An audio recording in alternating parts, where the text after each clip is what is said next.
والرخاء اللهم صل على محمد وآل محمد أولي الأمر الذين فرضت علينا طاعتهم وألفتنا بذلك منزلتهم وفرج عنا بحقهم فرجا عاجلا قريبا كلمح البصر أو هو أقرب يا محمد يا علي يا علي يا محمد يا علي يا علي يا اكفياني فإنكما كافيان وانصراني فإنكما ناصران يا مولانا يا صاحب الزمان الغوث أدركني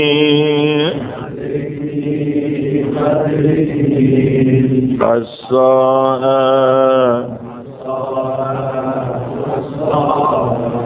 الأجل يا أرحم الراحمين بحق محمد وآله الطاهرين صلوات.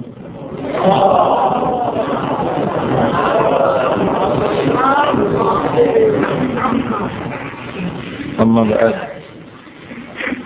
فقد قال الله تبارك وتعالى في كتابه المجيد بسم الله الرحمن الرحيم وما خلقت الجن والإنس إلا ليعبدون صلوات.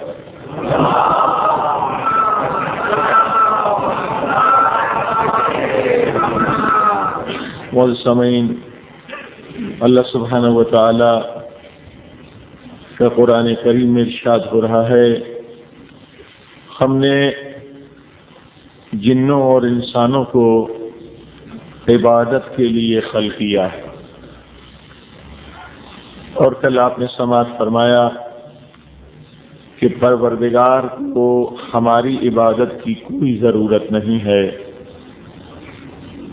وہ مالک بے نیاز ہے، اسے ہماری عبادت کی احتیاج نہیں ہے، مگر اس عبادت کو جو ہم پر واجب کیا گیا ہے تو اس عبادت کا فائدہ، اس عبادت کا فیض خود ہمیں ہی ملتا ہے۔ صلوات پڑھی محمد وآلہ محمد۔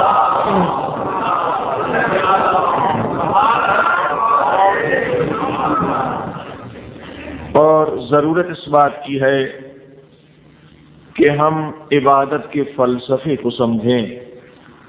ہر عبادت میں ایک فلسفہ ہے، ایک مقصد ہے، حکمتیں ہیں، دنیاوی فوائد ہیں، اخروی فوائد ہیں۔ یہ ساری عبادتیں اس لیے ہیں تاکہ ہمیں نقائص سے نجات دلائیں، جو ہمارے اندر عیوب ہیں وہ دور ہو جائیں، جو نقائص ہیں وہ دور ہو جائیں۔ اسی لیے ان عبادتوں کو واجب کیا گیا ہے۔ صلوات پڑھی محمد وآلہ وسلم۔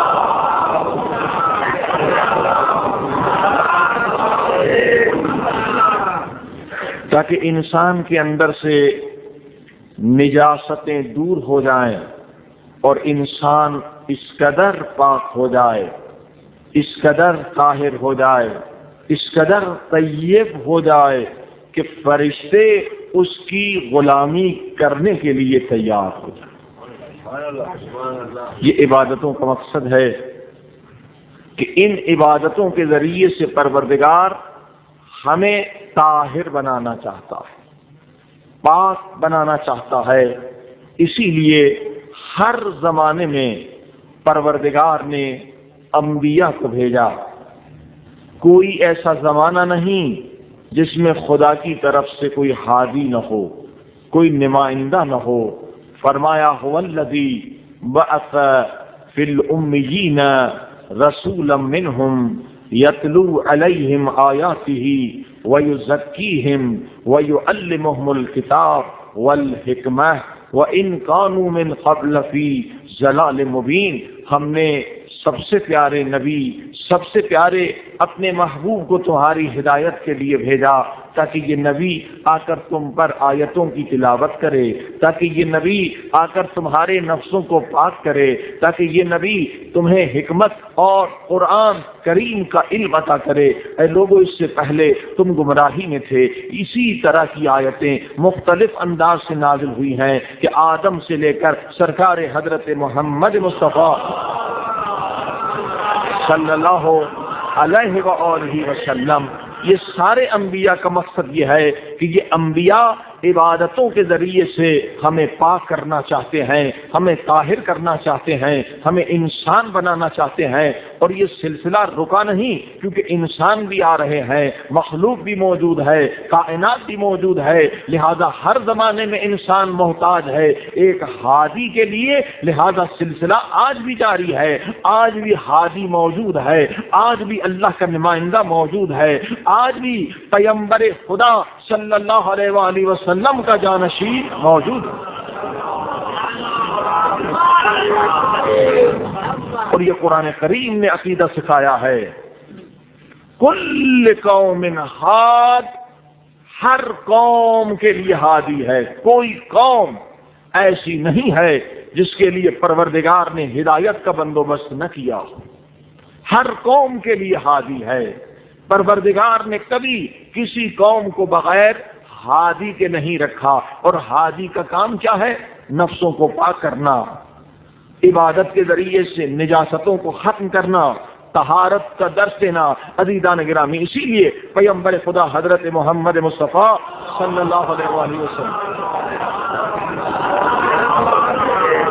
کی یہ مشہور حدیث شیعہ سنی کتابوں میں موجود ہے، من مات ولم یعرف، جو مر جائے اور اپنے زمانے کے امام کی معرفت حاصل نہ کرے، مات میتۃ الجاہلیہ، وہ جہالت کی موت مرا۔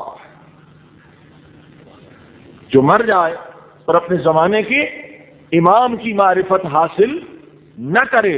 شیعہ سنی کتابوں میں یہ حدیث موجود ہے کہ ہر زمانے میں ایک امام ہے، ایک ہادی ہے۔ پیغمبر فرماتے ہیں نبوت کا سلسلہ ختم ہو گیا، مگر یہ حدیث شیعہ سنی کتابوں میں موجود ہے۔ فرمایا من مات ولم یعرف امام زمانہ، اگر کوئی مر جائے اور اپنے زمانے کے امام کی معرفت حاصل نہ کرے تو وہ کافر ہو کے مرا، وہ ابو جہل کی موت مرا۔ یعنی یہ ہم سب پر لازم ہے کہ اپنے زمانے کے امام کی معرفت حاصل کریں، کیونکہ معرفت امام ہی کے ذریعے سے نفسوں میں طہارت پیدا ہو، اسی ہادی کے ذریعے سے ہدایت ہوگی۔ معرفت امام زمانہ واجب ہے، ہر مسلمان پر واجب ہے، اس حدیث میں کوئی اختلاف نہیں ہے۔ شیعہ سنیوں نے اس حدیث کو اپنی کتابوں میں لکھا کہ جو انسان مسلمان ہے، اب پیغمبر کا کلمہ پڑھ رہا ہے، اب ختم نبوت کا اقرار کر رہا ہے، اب کوئی نبی نہیں آنے والا، تو اللہ نے نبی کے بعد امامت کا سلسلہ، جانشینی کا سلسلہ جاری رکھا ہے، لہذا ہر انسان پر لازم ہے اپنے زمانے کے امام کی معرفت حاصل کرے۔ اگر معرفت حاصل نہ کی اور اس دنیا سے چلا گیا، وہ جہالت کی موت مرا ہے۔ اب معرفت سے کیا مراد ہے؟ اپنے زمانے کے امام کی معرفت حاصل کریں، اس معرفت سے مراد کیا ہے؟ کیونکہ یہ ایسا موضوع ہے جس کے بارے میں بہت سارے شبہات ہیں، بہت سارے اعتراضات. کچھ تو اعتراضات ان لوگوں کے بارے میں ہیں، وہ لوگ کرتے ہیں جو ہمارے مذہب کے باہر کے لوگ، اور ان کے اعتراضات کی کوئی زیادہ اہمیت نہیں ہے. مثلا عمر پر اعتراض ہے کہ امام زمانہ کی اتنی بڑی عمر کیسے ہو سکتی. ظاہر ہے یہ بڑا اعتراض نہیں، اس کے جوابات قرآن میں موجود ہے کہ صرف حضرت امام زمانہ کی عمر نہیں بلکہ حضرت خضر آج تک زندہ ہے، حضرت عیسیٰ آج تک زندہ ہے، حضرت ادریس آج تک زندہ ہیں، اور بہت سارے اس طرح کے واقعات قرآن میں موجود ہیں. اصحاب کہف آج تک زندہ ہے.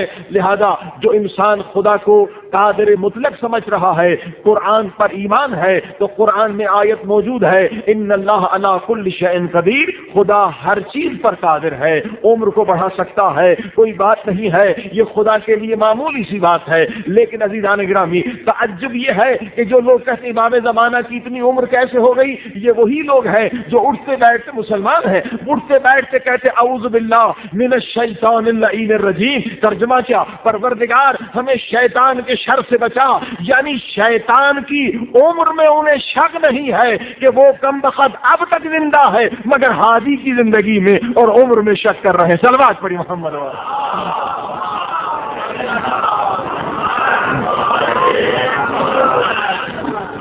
شیطان کم بخت ہے، بھٹکانے والا، اس کی عمر پر ایمان ہے، اور امام زمانہ کی عمر پہ شک کر رہے ہیں. بھٹکانے والے کو جب خدا اتنی زندگی دے سکتا ہے تو جو ہادی ہے، اللہ کا نمائندہ ہے، فرزند رسول ہے، اسے اگر زیادہ عمر مل گئی تو شک کرنے کی کیا بات ہے. صلوات پڑھی محمد والے.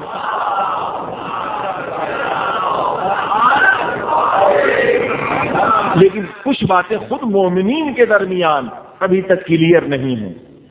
مومنین کی اندر بھی کچھ امام زمانہ اجل اللہ تعالیٰ فرد شریف کے بارے میں شبہات ہیں، بات واضح نہیں. مثلا کچھ لوگ ایسے بھی پائے جاتے ہیں، وہ کہتے ہیں کہ غیبت کبریٰ، یہ جو زمانہ ہے غیبت کبریٰ میں امام زمانہ سے ملنا ممکن نہیں ہے. ایک گروہ یہ ہے. اب کیونکہ اس موضوع پر زیادہ گفتگو نہیں کی گئی ہے، زیادہ بحث نہیں ہوئی، لہذا یہ شبہات، یہ شکوک جو ہیں پائے جاتے ہیں. بعض لوگ بیچارے یہ سمجھتے ہیں کہ غیبت کبریٰ میں کوئی آدمی امام زمانہ سے مل نہیں سکتا. یا دوسرے ایسے لوگ بھی ہمارے مومنین میں پائے جاتے ہیں، وہ کہتے ہیں کہ ہاں امام سے اگر مل سکتے ہیں تو عام آدمی نہیں، مراجع مجتہدین مل سکتے ہیں، بہت خاص لوگ جو ہیں بس وہی ملاقات کر سکتے. یہ دوسرا گروہ ہے.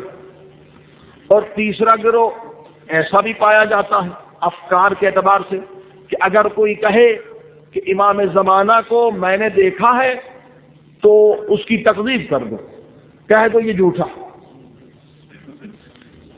اب یہ سارے مسائل ہیں.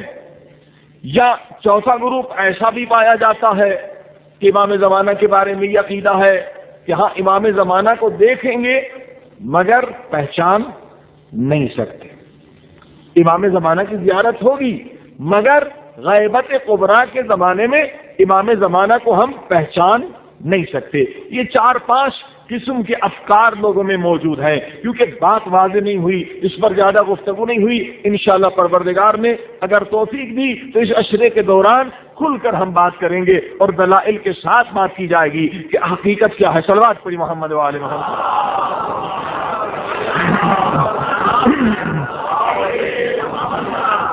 اب دیکھیے یہ سارے عقائد، مختلف عقائد مختلف حدیثوں پر نظر رکھنے کی وجہ سے ہوئی. مثلا ایک گروہ نے ایک حدیث کو دیکھا، اس نے بس اسی حدیث پر ہی اکتفا کیا اور اس نے ایک اپنا عقیدہ بنا لیا. حالانکہ ضرورت اس بات کی ہے کہ تمام احادیث پر نظر ڈالی جائے، تحقیق کی جائے، اور علماء نے کام کیا ہے، بزرگوں نے کام کیا ہے، اور ان سے پوچھا جائے تو ایک صحیح نتیجہ ملے گا.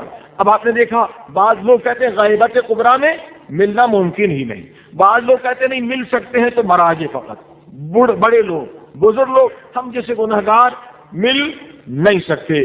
بعض لوگ کہتے نہیں ہاں امام کو آپ دیکھیں گے مگر پہچان نہیں سکتے. بعض کہتے ہیں کہ ہاں اس زمانے میں اگر کوئی کہے کہ میں نے امام زمانہ کو دیکھا اس کو جھوٹا کہیں, اس کی بات جھوٹی کر دیں, کیونکہ کوئی دیکھ نہیں سکتا. اب یہ کن حدیثوں کی وجہ سے؟ کیونکہ آخری نائب جب امام کی خدمت میں آتے ہیں تو امام ان سے فرماتے ہیں آخری, یہ غیبت الصغریٰ, یعنی اس زمانے میں وہ جو نائب تھے وہ جب چاہتے تھے امام سے مل سکتے, کہ نائب خاص سے کہتے.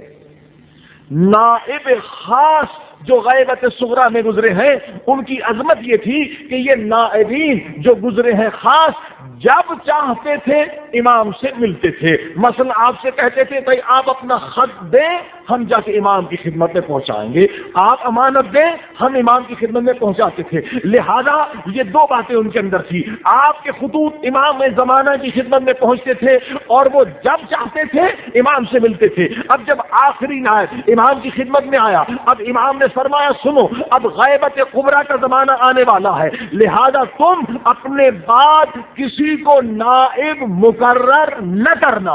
اب غیبت کبریٰ کا زمانہ ہے, تم کسی کو اپنا نائب مقرر نہ کرنا. اور اب اگر کوئی یہ کہے کہ میں جب چاہوں امام سے مل سکتا ہوں تو اسے جھوٹا قرار دینا, کیونکہ اب یہ ممکن نہیں. آپ نے دیکھا کہ یہ حدیث جس کی وجہ سے لوگ غلط فہمی میں مبتلا ہو گئے کہ غیبت کبریٰ میں لوگ مل ہی نہیں سکتے, وہ یہ روایت ہے. یہ امام نے وہ دروازہ بند کیا ہے کہ نائب خاص جب چاہے مل سکتا تھا, مگر غیبت کبریٰ میں ایسا ممکن نہیں ہے کہ آپ کا خط کوئی جا کے امام زمانہ کو دے اور کہے میں جب چاہے ملتا ہوں تو اسے جھوٹا کہو, ایسا ممکن نہیں. لیکن جب امام چاہے تو آپ امام کی زیارت کر سکتے. زیارت امام کا دروازہ بند نہیں ہے. صلوات پڑھی محمد والے.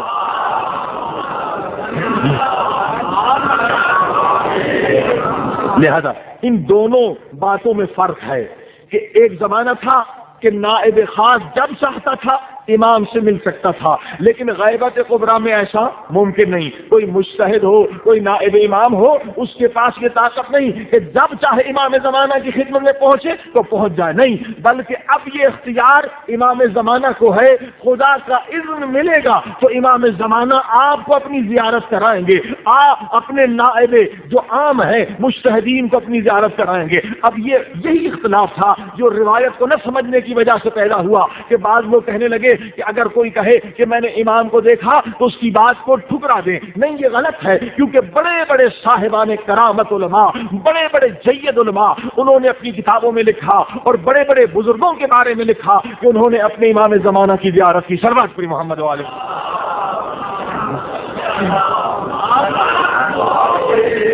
یہ ایسی ہستیاں ہیں جن سے کوئی انکار نہیں کر سکتا, جن کی کرامات مشہور ہے, جن میں سے ایک سید ابن طاؤوس رحمۃ اللہ علیہ. ہاں, ایک ایسی عظیم شخصیت ہے کہ امام خمینی ان کے عاشق تھے.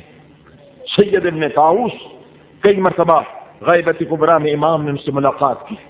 حضرت مقدس اردبیلی یہ وہ شخصیت ہے کہ جب نجف اشرف میں مولا علی کے دروازے پر آ کر آدھی رات کو سلام پڑھتا ہے تو دروازے خود بخود کھل جاتے ہیں, زری سے آوازیں آتی ہیں, سلام کا جواب ملتا ہے.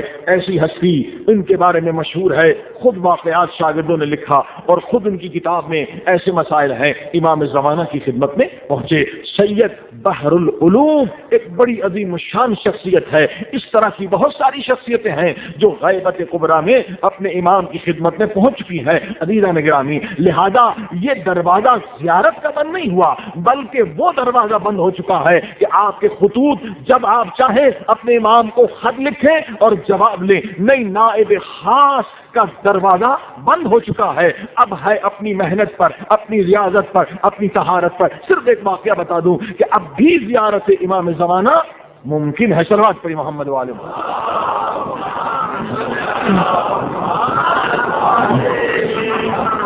سید بحر العلوم عظیم الشان ہستی گزرے ہیں. مرزا قمی بھی اسی زمانے کے عالم, قم کے رہنے والے. یہ مرزا قمی کہتے ہیں کہ اچانک سید بحر العلوم کے علم کی اس قدر شہرت ہوئی، ایسی باتیں پھیلی کہ پوری دنیا ان کے علم اور ان کے فضائل بیان کرنے لگی۔ تو میں حیران ہوا کہ یہ کون بحر العلوم ہے، کیونکہ ایک بحر العلوم تو میرے ساتھ پڑھتے تھے اور درس میں اتنے ضعیف تھے کہ انہیں درس سمجھ میں نہیں آتا تھا، بلکہ میں اس کی مدد کرتا۔ یہ کون سے بحر العلوم کا؟ ایک مرتبہ سید بحر العلوم کم میں آئے اور جب ان کے درس و بحث کو میں نے دیکھا تو دیکھا وہی سید بحر العلوم ہیں جو درس نہیں سمجھتے تھے، میں مدد کرتا تھا، لیکن اب وہ واقعاً بحر ہیں، واقعاً دریا ہے علم کے دریا بن چکے۔ میں حیران، ایک سادہ انسان، کم مستعادت، کم طاقت رکھنے والا، کم علم رکھنے والا، آج اس قدر دریا علم کے نکل رہے اس کی زبان مبارک سے۔ اسی لیے کہا بحر العلوم، علوم کا دریا۔ کہا ایک مرتبہ جا کے ملا، احترام میرا کیا، میں نے کہا اے سید میں حیران ہوں تیرے علم کو سن کر، جو لوگ کہہ رہے ہیں وہ حق، ہر سوال کا جواب، ہر موضوع پر گفتگو، ہر مسئلے کا حل، آخر یہ تبدیلی کیسے آ گئی؟ پہلے تو آپ ایک عام سے طالب علم تھے کہ درس نہیں سمجھتے تھے، مجھ سے آ کر پوچھتے تھے، لیکن آج آپ کہاں میں کہاں، زمین و آسمان کا فرق ہے۔ تو جب یہ سنا تو سید کی آنکھوں میں گویا آنسو آ گئے۔ کہا یہ سب امام زمانہ کا لطف کر، ہاں سب امام زمانہ کا لطف کر ہے۔ کہا اے سید یہ تبدیلی تجھ میں کیسے آئی؟ کہا آپ جانتے ہیں میرے اندر اتنا علم نہیں تھا، لیکن جب میں نے دیکھا لوگوں کے عقائد بگڑ رہے ہیں، لوگ کہہ رہے ہیں کہ امام زمانہ سے اس زمانے میں کوئی مل نہیں سکتا، امام زمانہ سے رابطہ کم ہو رہا ہے، لوگوں کی توجہ کم ہو رہی ہے، اپنے زمانے کے امام کی معرفت کم ہو رہی ہے، لوگ شکوک پیدا کر رہے ہیں، اس زمانے میں کوئی امام زمانہ سے مل نہیں سکتا، تاکہ امام زمانہ سے، امام زمانہ کی محبت کو دلوں سے کم کیا جائے، رابطہ کم کیا جائے۔ جب میں نے یہ حشر دیکھا تو میں نے ریاضتیں کی، میں نے عبادتیں کی تاکہ مقام یقین پر پہنچ جاؤں، پہلے خود امام کی خدمت میں پہنچ جاؤں تاکہ لوگوں کو بتاؤں کہ یہ ناممکن نہیں ہے بلکہ یہ ممکن ہے۔ لہذا میں نے اعمال کچھ ریاضتیں کی تاکہ پروردگار مجھے اپنے زمانے کے امام کی زیارت نصیب کرے۔ اور ایک مرتبہ میں نے دیکھا، زری کے قریب دیکھا، میں نے اپنے امام کو دیکھا اور کہا اے بحر العلوم میرے نزدیک آ۔ میں احتراماً کچھ آگے بڑھا،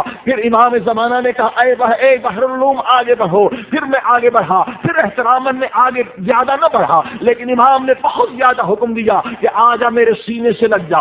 ایک مرتبہ امام زمانہ نے مجھے اپنے سینے سے لگا کر دعا مانگی کہ پروردگار اس سینے کو علم کا دریا بنا۔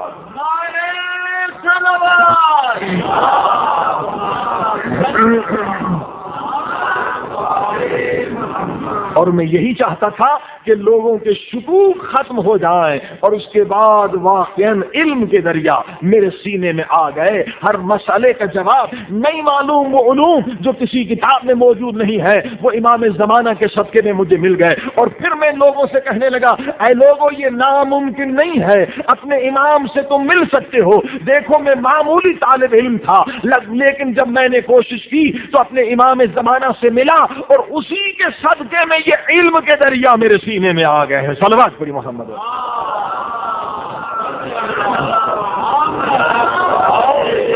لہذا آپ نے دیکھا سید بزرگوار نے زحمت کی، محنت کی تاکہ لوگوں کا عقیدہ درست ہو جائے، صحیح ہو جائے۔ اس زمانے میں غیبت کبریٰ میں بھی تم اپنے امام زمانہ سے مل سکتے ہو، ناممکن نہیں، مگر شرط کیا ہے؟ شرط وہی ہے کہ نجاستوں کو ختم کریں۔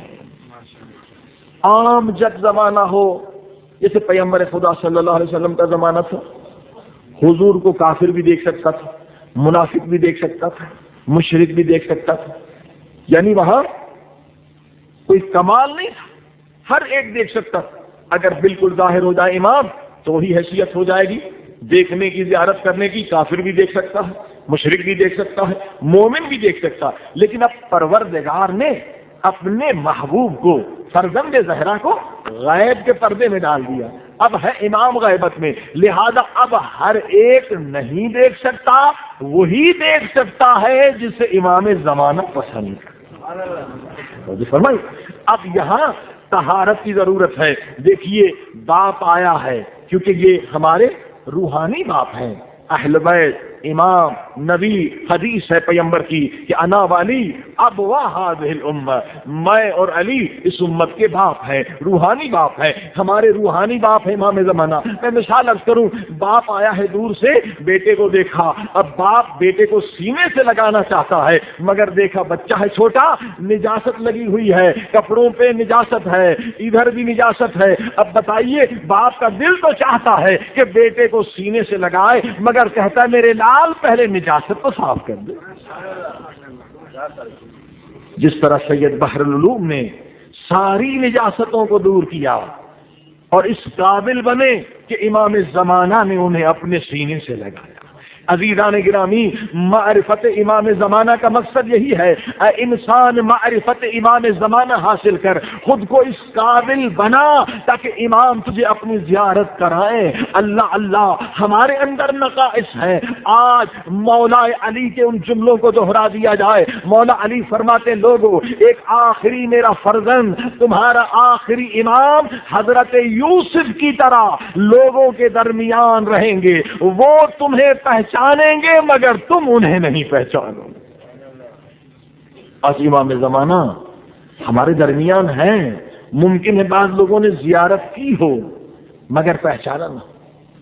فرمایا یوسف کی مانند، جیسے یوسف اپنے بھائیوں کو پہچان رہے تھے مگر بھائی یوسف سے بے خبر تھے، اسی طرح سے گمنامی کی زندگی آج امام زمانہ گزار رہے ہیں۔ اللہ اللہ کس قدر مظلومیت ہے کہ اپنے مومنین کے درمیان آتے ہیں مگر تعارف نہیں کراتے۔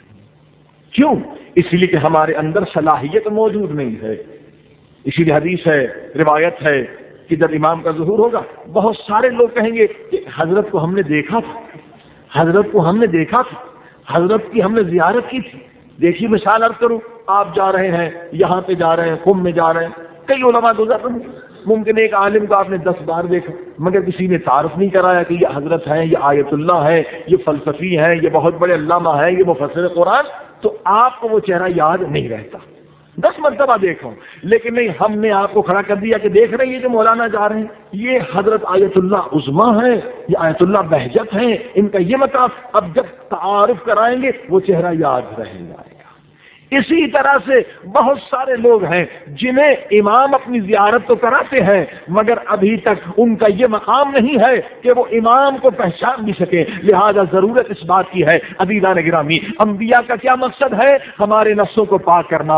آج امام زمانہ غیب کے پردے میں رہ کر یہ مقصد ادا کر رہے ہیں کہ اے لوگوں، اگر میری زیارت چاہتے ہو تو نفسوں کو پاک کر کے آ جاؤ،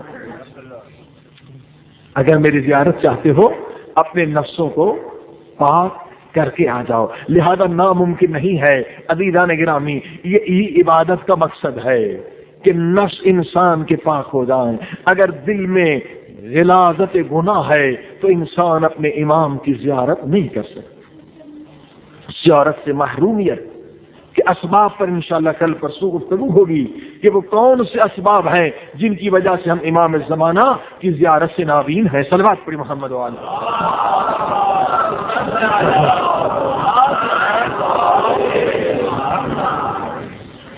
بارہ دیگر سلمان۔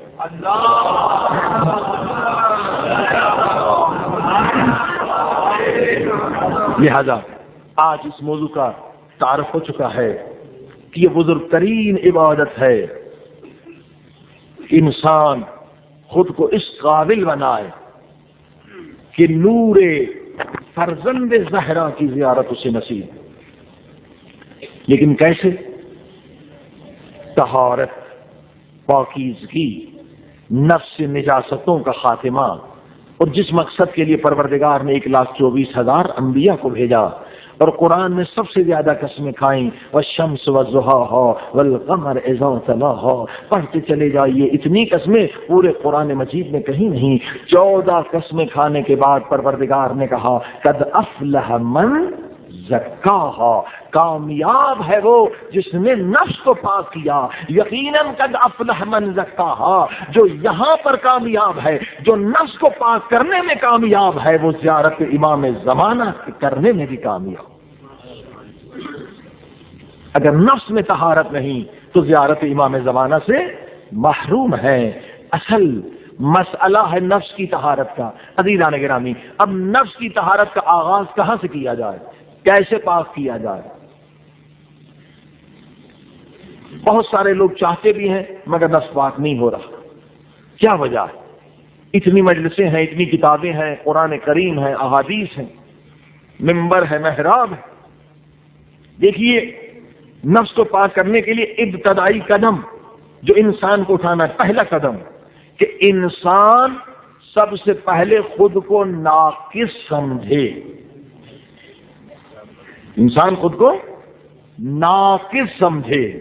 اگر انسان کہہ رہا میں ٹھیک ہوں، صحیح ہوں، مجھ میں کوئی خرابی نہیں ہے، تو وہ بیچارہ زندگی بھر ہی ناقص رہے گا، اپنی اصلاح نہ کر سکے۔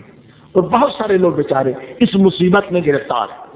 مجلسیں سنیں، جو بھی سنیں کہ نہیں ہمارے اندر کوئی خرابی نہیں۔ یہ پہلا مرحلہ ہے کہ انسان خود کو ناقص سمجھے کہ میرے اندر نقص ہے، میرے اندر عیب ہے، میرے اندر خرابی ہے۔ اگر یہ عقیدہ ہی نہیں، خود کو پاک سمجھ رہا ہے، میرے اندر کوئی نقص نہیں، میرے اندر کوئی عیب نہیں، تو اسے کوئی کمال نہیں ملے گا، کوئی ترقی نہیں، کوئی اصلاح نہیں۔ انہی نقائص کے ساتھ بیچارہ قبر میں چلا جائے۔ کیوں انسان سمجھے میں ناقص؟ عزیزان کرام، اس لیے کہ پہلی بات تو یہ کہ انسان معصوم نہیں ہے۔ جب معصوم نہیں تو اس کے اندر نقائص ہے۔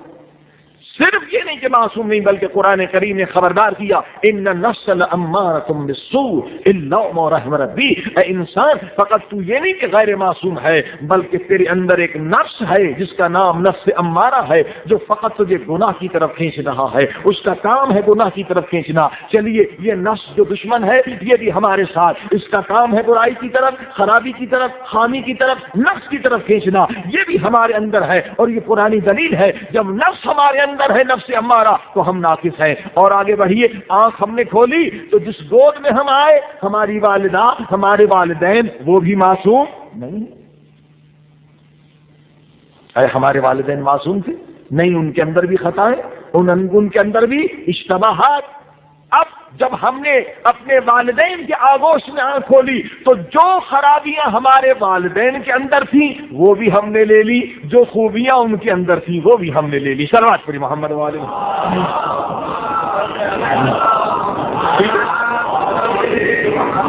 خود بخود والدین کی خرابیاں بھی آ جاتی ہیں، خامیاں بھی آ جاتی ہیں، کیونکہ احادیث میں بھی ہے، اور بہت سارے اور بھی فلسفیوں نے، ماہر نفسیات، بہت سارے لوگوں نے لکھا ہے۔ اور یہ حقیقت بھی ہے کہ غیر معصوم کے سوا ہر ایک پر ماحول کا اثر ہوگا۔ جو والدین کہہ رہے ہیں وہی ہم کہہ رہے ہیں، ان کی اچھائیاں ہم میں آ گئی، ان کی برائیاں۔ اگر وہ نمازی ہیں تو انشاءاللہ ہم نمازی بن جائیں گے، اگر خدا نخواستہ انہیں سینما جانے کی عادت ہے تو ہمیں بھی سینما جانے کی عادت ہو جائے گی۔ اسی طرح سے والدین کے بعد اب ہم چلنے پھرنے لگے باہر، تو اب جو ہمارا ماحول ہے، ہمارے محلے ہیں، معاشرہ ہے، کیا وہ معصوم ہے؟ نہیں، اس میں VCR کی دکانیں بھی ہیں، اس میں ٹھگ بھی ہیں، اس میں بدماش بھی ہے، اس میں شرابی بھی ہے۔ اب اسکول جانے لگے، اب جو بچے جس معاشرے سے آ رہے ہیں ان کی چیزیں ہم سیکھ رہے ہیں۔ انسان بیچارہ جو ہے اس کی یہی حالت ہے۔ اب آپ دیکھیے، تکرار عمل سے عادت بنتی ہے، حتیٰ کہ بری چیز کا بھی تکرار کیا جائے۔ مثلا سگریٹ ہے، اس میں نہ کوئی مزہ ہے، نہ اس میں کوئی چکھنے میں کوئی مٹھاس ملتی ہے، مگر کسی نے کہا بھائی سگریٹ پیو۔ اب ہم نے سگریٹ پی، 1 مرتبہ، 2 مرتبہ، 3 مرتبہ، پیسہ بھی خرچ ہو رہا، ہاتھ میں بدبو، منہ میں بدبو، مگر جب تکرار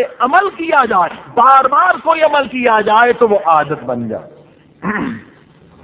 اب سگریٹ چھوٹ نہیں رہی، چاہتے ہیں سگریٹ سے آزاد ہو جائے مگر آزاد نہیں ہو رہے۔ اب آپ نے دیکھا تکرار عمل سے عادت بنتی ہے، بار بار کوئی کام کریں۔ اب والدین کی بری عادتیں اس طرح سے ہمارے اندر آ گئی، ماحول معاشرے کی خرابیاں ہمارے اندر آ گئی، اسکول کی خرابیاں ہمارے اندر آ گئی، اسی طرح سے بہت سارے نقائص انسان کے اندر ہیں۔ لہذا انسان پہلے تو یہ تسلیم کرے کہ میں عیب دار ہوں، میرے اندر نقص ہے، میرے اندر خامیاں ہیں، میں اپنی اصلاح چاہتا ہوں۔ اور اگر اس نیت سے قرآن کے قریب آئے گا، اہل بیت کے قریب آئے گا، تو یقیناً اس سے کامیابی۔ نعرہ صلوات،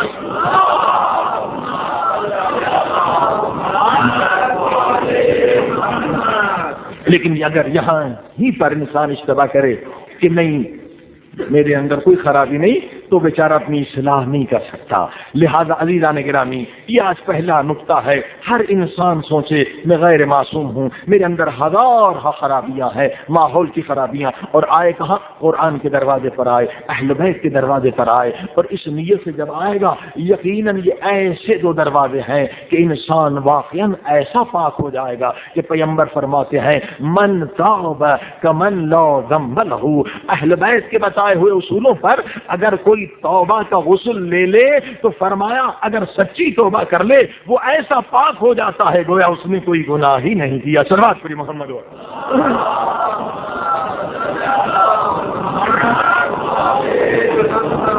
لہذا اہل بیت یہ کریم گھرانہ ہے، ہر نقص دور ہو جائے گا اور انسان مانند سلمان بن جائے گا، ابو ذر بن جائے گا.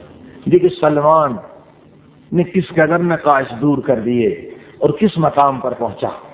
سلمان ایک دن قبرستان سے گزر رہے تھے، قبروں میں سونے والوں پر سلام بھیجا اور کہا اے قبروں میں سونے والوں تمہیں خبر ہے آج کون سا دن ہے؟ سبحان اللہ.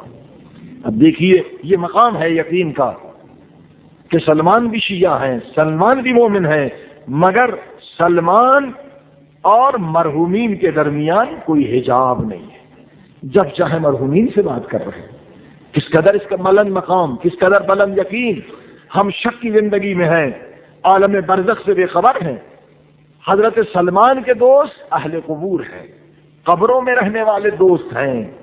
اب جاتے ہیں قبرستانوں میں، جواب آتی ہے وعلیکم السلام، اور پوچھتے ہیں بتاؤ آج دن کون سا ہے؟ تو قبر سے آواز آتی آج جمعے کا دن. حضرت سلمان حیران ہوتے ہیں کہ تمہیں کیسے پتا کہ آج جمعے کا دن ہے؟ تو قبر والا آواز دیتا سلمان جب جمعے کا دن آتا ہے تو یہ آسمانوں میں اڑنے والے پرندے ایک خاص ذکر خدا کرتے ہیں، کیونکہ وہ ذکر ہم سن رہے ہیں اس سے پہچانا کہ آج جمعے کا دن ہے. صلوات پڑھیے محمد.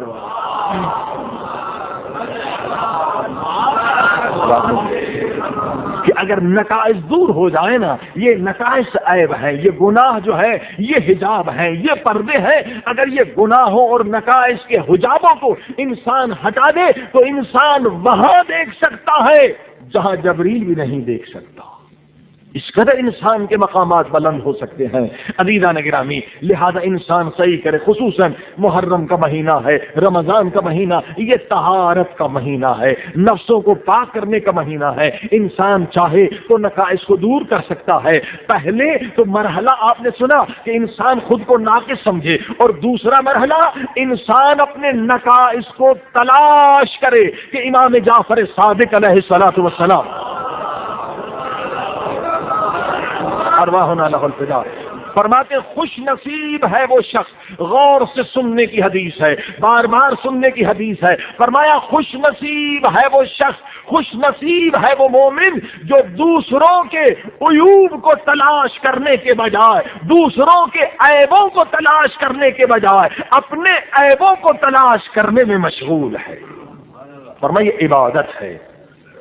دوسرا مرحلہ کہ جب میں ناقص ہوں تب نقائص سے نجات حاصل کروں.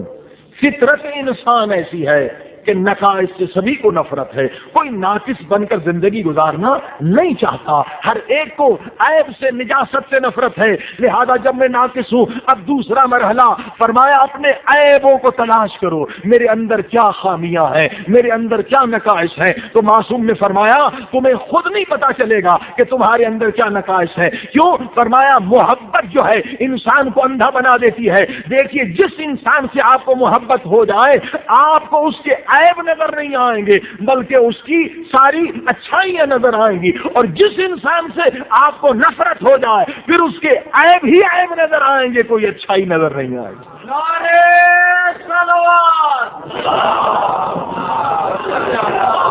یہ انسان، یہ بیچارے انسان کی مجبوری ہے.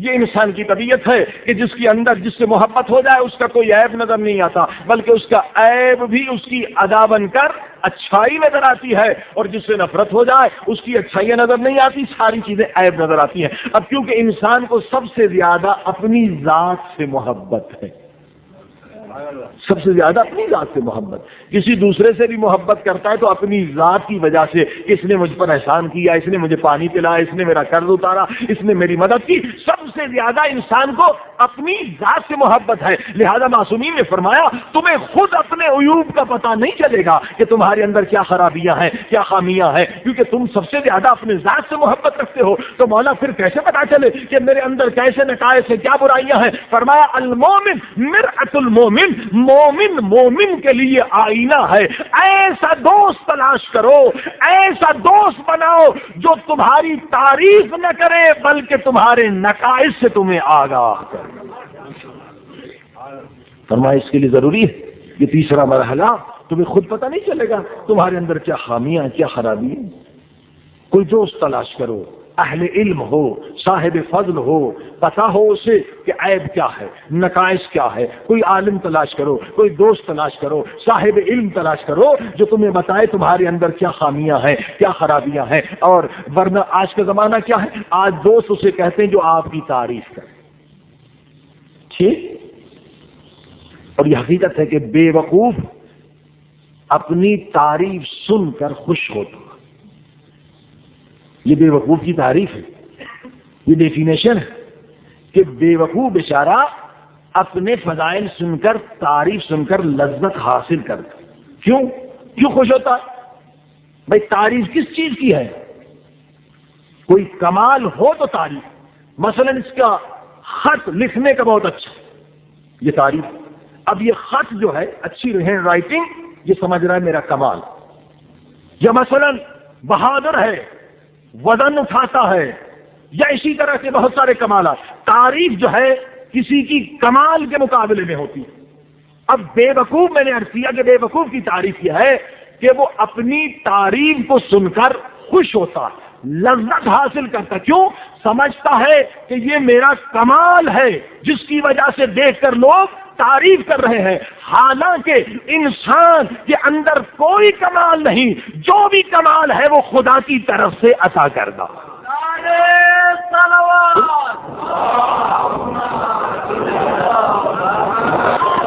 اور یہ بیچارہ بے وقوف سمجھتا ہے یہ میرا کمال ہے۔ مثلا کوئی میری طرح یا مجھ سے بہتر یا اس سے اور اعلیٰ اچھی تقریر کر لے، لوگ تعریف کریں، یہ بیچارہ اگر خوش ہو رہا ہے تو یہ احمق ہے، بے وقوف ہے، سمجھ رہا ہے یہ خطابت میرا کمال ہے۔ بھائی میرا کیا کمال ہے، آپ کا کیا کمال ہے؟ اگر خدا یہ زبان نہ دیتا تو میں کہاں بول سکتا؟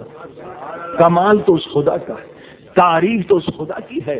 اسی طرح سے اگر کوئی بہادر ہے، بہت طاقت ہے، سمجھتا ہے میں بہت بڑا بہادر ہوں، 10 آدمی کو گرا سکتا ہوں، لوگ اس کی تعریف کرتے ہیں وہ بہت بڑا پہلوان ہے، اب یہ بیچارہ خوش ہوتا ہے، سمجھتا ہے یہ میرا کمال ہے۔ کمال اس کا نہیں بلکہ خدا کا کمال، تعریف بھی خدا کی۔ اسی لیے آپ دیکھیے نا، قرآن کی پہلی سورہ میں پہلا درس یہ ہے، بسم اللہ الرحمن الرحیم، الحمد للہ رب العالمین۔ خبردار کبھی تعریف سن کے خوش نہ ہونا، کیونکہ تیرا کمال بھی نہیں ہے، کمال بھی اس کا ہے، وجود بھی اس کا عطا کردہ ہے، لہذا ساری تعریفیں فقط خدا کو سجتی ہیں۔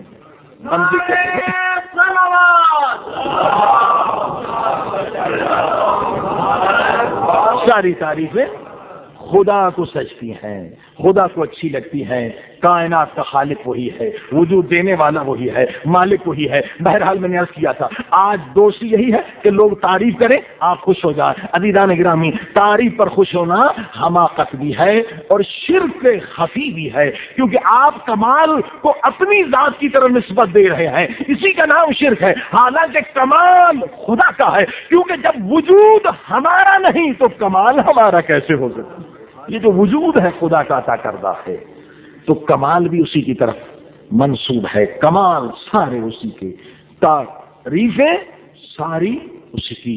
لہذا آج کی گفتگو یہاں تک ختم کر رہے ہیں کہ ضرورت ہے کوئی دوست بنائے، ایسا دوست جو ہمیں بتائے ہمارے اندر خامیاں کیا ہے، ہمارے اندر خرابیاں کیا ہے، اور اس کا علاج بھی جا کے معلوم کریں تو انسان ترقی کرے گا۔ انسان مسافر ہے، انسان اگر خود کو مسافر نہ سمجھے تو بھی ترقی نہیں کر سکتا، تو بھی امام زمانہ کی زیارت نہیں کر سکتا۔ مسافر ہے، اسے سفر کرنا چاہیے۔ مسافر اگر ایک جگہ بیٹھ جائے تو مسافر نہیں، اسے منزل تک پہنچنا ہے، اور منزل تک کب پہنچے گا؟ جب یہ خرابیاں دور ہو جائیں، خامیاں دور ہو جائیں، نجاستیں دور ہو جائیں۔ اور منزل کیا ہے کہ نمائند خدا، محبوب خدا، فرزند زہرا، فرزند رسول خدا، امام زمانہ کی زیارت اسے نصیب ہو۔ صلوات پر محمد۔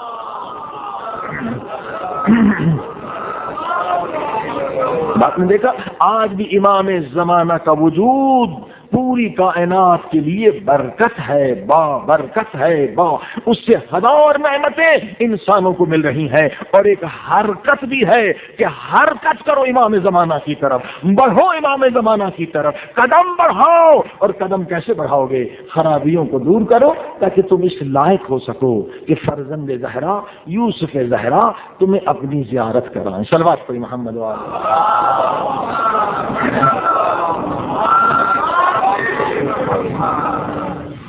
محمد وآل بیت محمد صلوات۔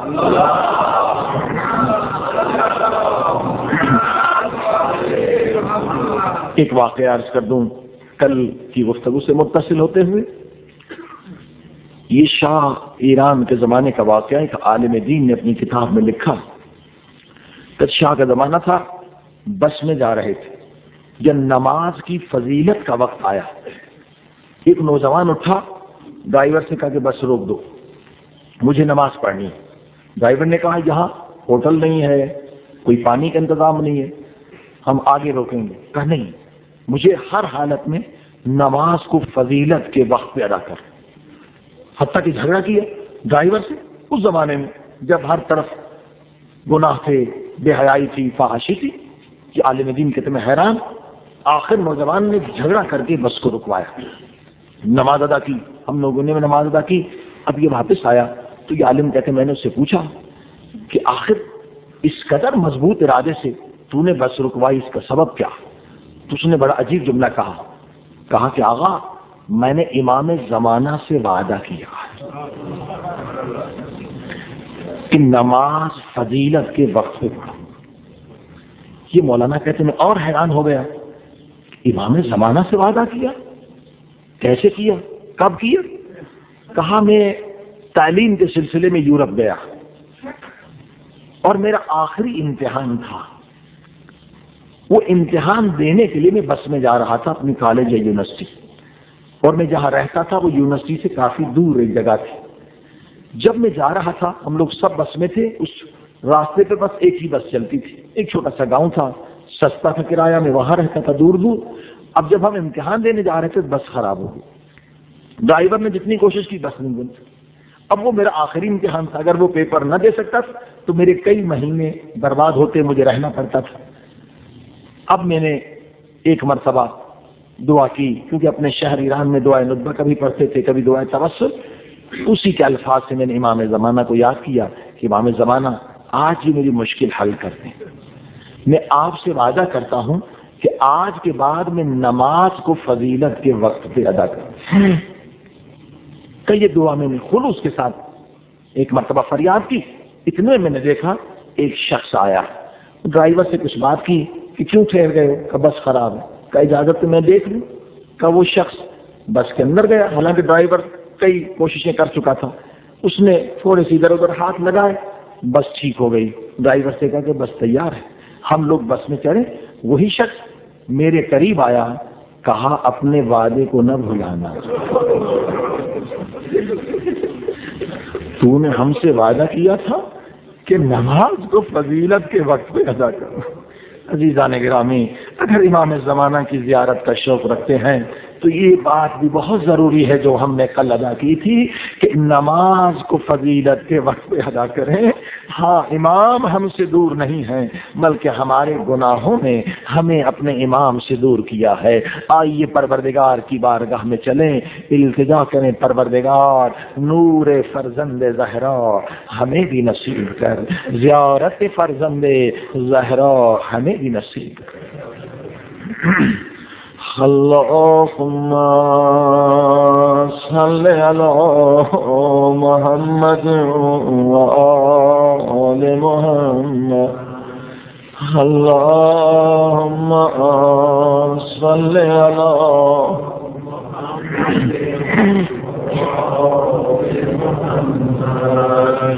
اللہم صل علی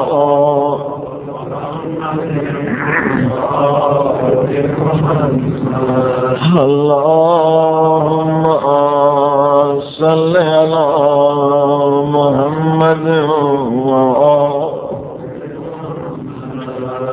یا اللہ یا اللہ یا اللہ یا اللہ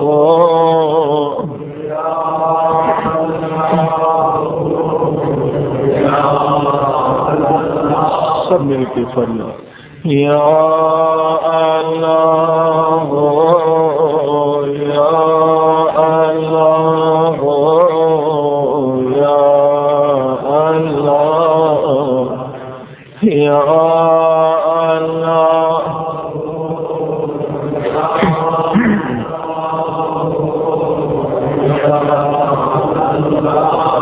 یا مجیب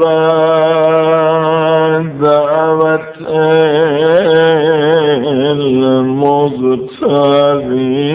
المضطرین, اے مضطر و پریشان کی دعا قبول کرنے والے میرے اللہ. اگر آج مسلم کی بچیاں مضطر پریشان ہیں, جب حسین مکے سے کربلا جانے لگے بچیاں بار بار پوچھتی تھیں مولا حسین ہمارے بابا کی خبر کیا ہے.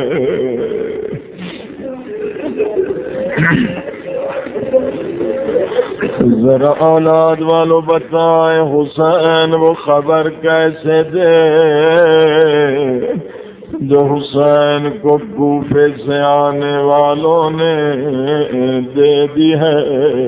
کوفے سے آنے والوں نے کہا مولا جب ہم نے کوفہ چھوڑا تھا ہم نے دیکھا تھا مسلم کی لاش کے پاؤں میں رسی بندھی تھی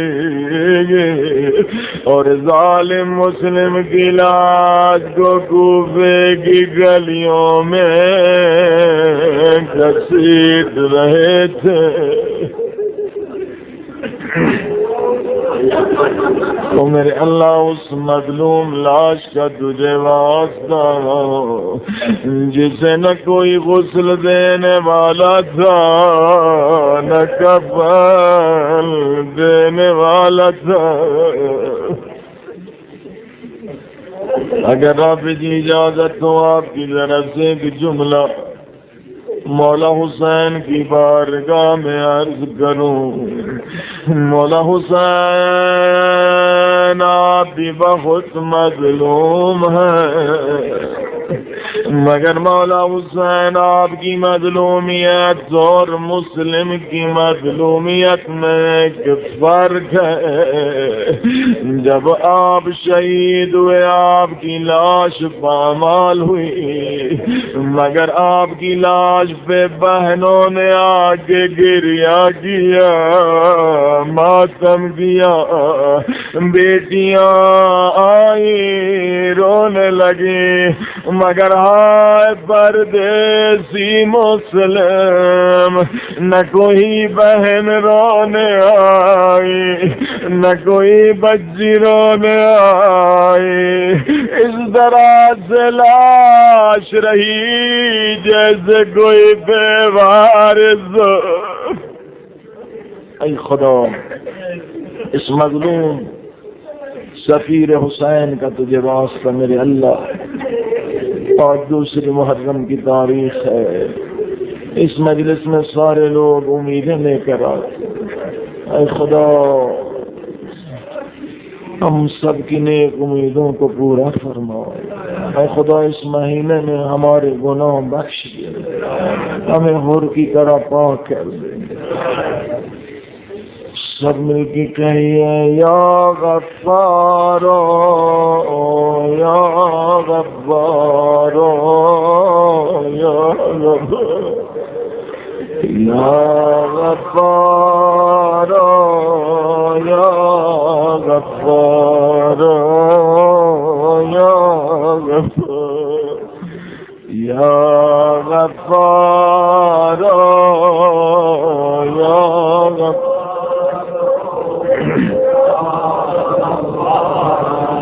یا غفار یا غفار غفار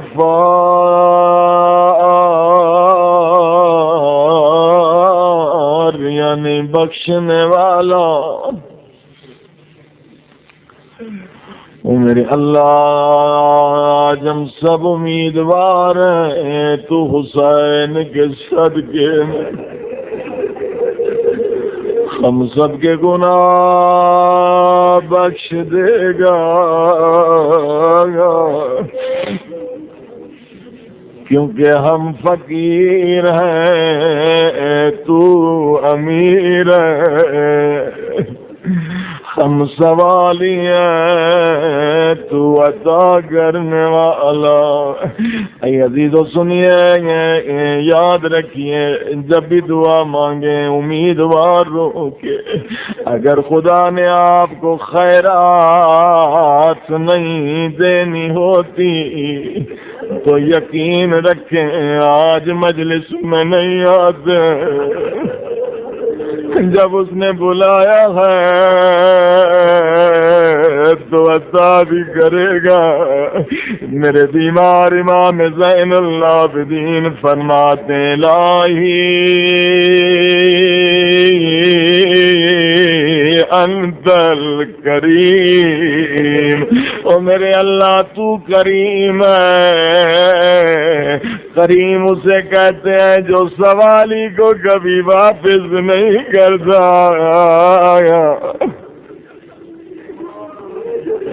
یقیناً خدا خیرات دے گا، یقیناً خدا عطا کرے گا۔ او میرے اللہ، آج جو یہ گریے کی آواز بلند ہو رہی ہے، آج جو ہم رو رہے ہیں، حسین پہ گریہ کر رہے ہیں، او میرے اللہ جب مجھے دنیا والے قبر میں لٹا کے چلے جائیں، جب میں تنے تنہا مٹی کے منوں کے نیچے دب جاؤں، یہ حسین کی مجلس کی آواز مجھے قبر میں سنا دینا، میری مشکل آسان ہو جائے گی۔ میں فرشتوں سے کہوں گا میں گناہگار ہوں مگر حسین کا عزادار ہوں۔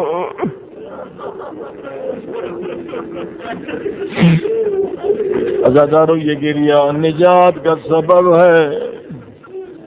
یہ آنسو جو بہ رہے ہیں یہ آپ کے گناہ مٹ رہے ہیں۔ امام دعا فرماتے ہیں لوگوں دعا کیا کرو اے خدا وہ آنکھیں عطا کر جو رونے والی ہوں، خوش نصیب ہے وہ جنہیں خدا نے رونے والی آنکھیں عطا کی ہیں۔ سب مل کے کہیے یا غفار یا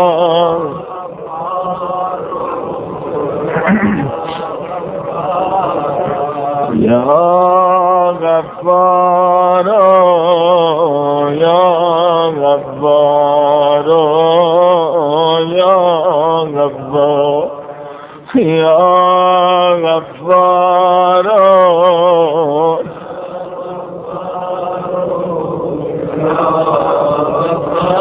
عزادارو میں نے عرض کیا مسلم کی بچیاں عید کا دن ہے، حسین کی نظر مسلم کی بچیوں پہ پڑی۔ حسین کی گود میں سکینہ تھی، فرمایا سکینہ میری گود چھوڑ دو۔ حسین آگے بڑھے، مسلم کی بچیوں کو گود میں بٹھایا، کبھی ان کے سر کے بوجھ لینے لگے، کبھی ان کے ہاتھ چومنے لگے۔ بچیاں کہنے لگی ماموں جان آپ تو ایسے پیار کر رہے ہیں جیسے کوئی یتیموں سے پیار کرتا ہے۔ حسین نے عیدی بھی پیار کر کے ماں کی طرف بھیج دیا۔ عزادارو یہ منظر جناب سکینہ دیکھ رہی تھی۔ سکینہ نے کہا بابا کبھی آپ نے اس طرح سے مجھے گود سے نہیں اتارا، بابا کیا مجھ سے ناراض ہے، کیا میں نے کوئی خطا کی ہے؟ سکینہ نے جب یہ بات کہی حسین نے فرمایا نہیں بیٹا میں تجھ سے ناراض نہیں، مگر اسلام کا حکم ہے جب یتیموں پہ نظر پڑے تو اپنے بچوں سے پیار نہ کیا کرو۔ یتیموں کا دل دکھتا ہے، یتیم کہتے کاش میرا بھی بابا ہوتا، مجھے گودی میں بٹھاتا، مجھے سر پہ بوجھ دیتا۔ سکینہ یہ بچیاں یتیم ہو گئی ہیں۔ عزادار ایک جملہ ذرا غور سے سنیں گے، آنکھوں میں آنسو آئیں گے۔ حسین کی 4 برس کی بچی نے کیا کہا ہوگا؟ حسین کی 4 برس کی بچی کہہ رہی ہوگی بابا یتیم کسے کہتے ہیں؟ سکینہ کو کیا بتا یتیمی کیا ہے؟ بابا یتیم کسے کہتے ہیں؟ حسین نے فرمایا سکینہ جس بچی کا باپ مر جائے وہ یتیم کہلاتی ہے، اس کے سر پہ پیار کیا جاتا ہے، اگر چھوٹی ہو اسے گود میں لیا جاتا ہے۔ بس دادارو سکینہ یہی یتیمی کا مقصد سمجھی تھی۔ یا کربلا میں 10 محرم کا دن آیا، آواز آئی قد قتل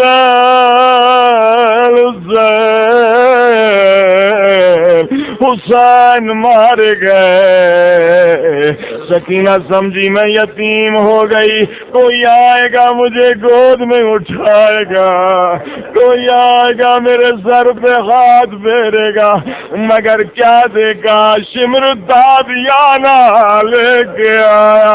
او بچی کو اتنے تماچے مارے،